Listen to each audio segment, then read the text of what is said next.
Beretta has a problem. Though it might not seem like a problem on the surface, Beretta has managed to create one of the most prevalent pistols of the last 100 years. If you were to create a list of the most important pistols in the 20th century, it would be intellectually dishonest to omit the Beretta 92. And intellectual dishonesty is the worst kind. The 92 has been Beretta's top performing offering despite Beretta's best efforts.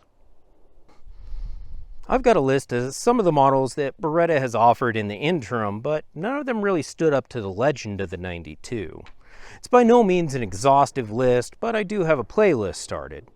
So why is it that the 92's held up so well against all of its prospective replacements? Well, the obvious answer is that not many pistols are as delightful to shoot as the Beretta 92.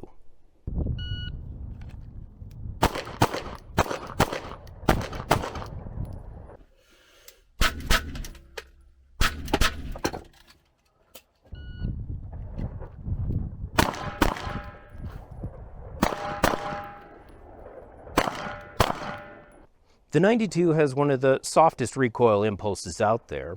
This may be due to the locking block mechanism that Beretta uses, so the barrel doesn't have to move, and that removes a lot of moving mass, though I don't think this is perceptible to about 98% of us.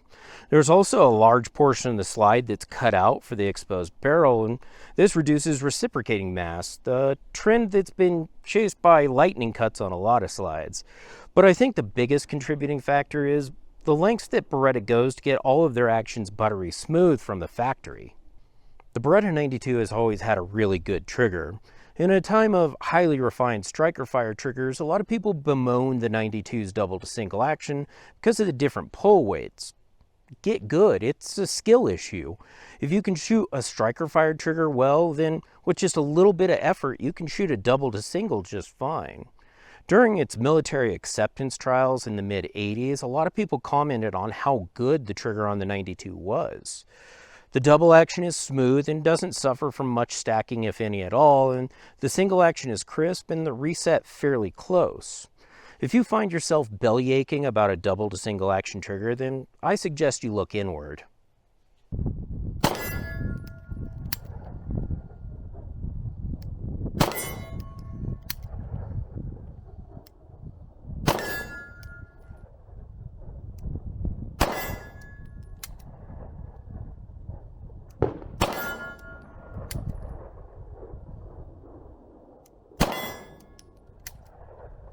The slide-mounted safety decocker is a point of contention that even I will admit has some validity.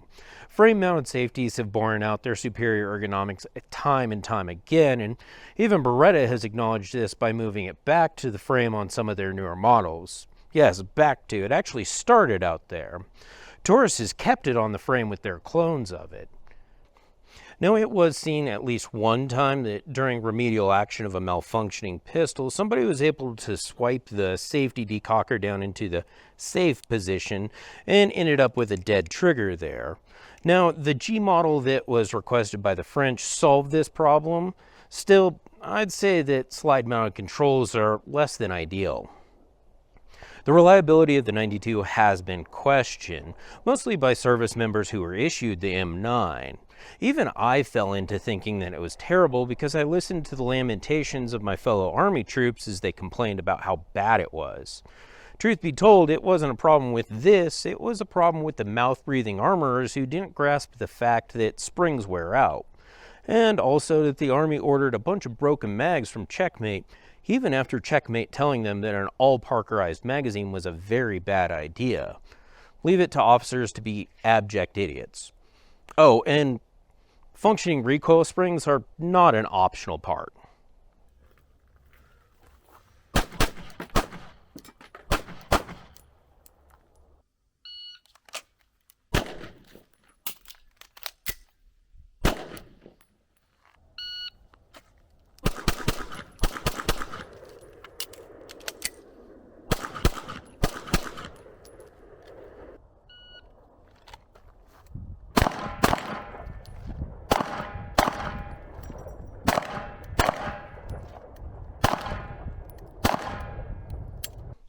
The 92 did have some teething issues that included knocking out some poor soul's teeth, but then it went on to serve the US military quite well for almost 40 years. And just look at how swimmingly the replacement program is going. The 92 was also the sidearm for thousands of police departments, and if anime had a patron saint of pistols, it would be the Beretta 92. And of course, video games. Metal Gear Solid 2, Uncharted, Resident Evil, and Doom all feature it heavily. Inarguably, the best appearance of the Beretta 92 in video games is in Hideo Kojima's Police Knots. Nothing harkens back to the 90s quite as well as the description of the Beretta in this game to remind you of just how cool the 92 was. And of course, the best Christmas movie ever made. Which, now that I think about it, has a lot of parallels with Police Knots. The 92 is just as much a part of pop culture as it is of shooting culture. Beretta wasn't stupid. They knew it was getting a bit long in the tooth, and they tried to make models that would carry on the flame of the 92, but none of them quite did it. And while all this time, Beretta was still adding improvements to the 92 line, like with the 96, the 90-2, and the M9A4. Companies like Wilson Combat and Langdon Tactical elevated the 92 to a near art form, but probably their most important contribution was optics integration, which is a problem that Beretta is still struggling with. They've managed to get it, but on their 92, it really is no surprise that this is still their flagship model.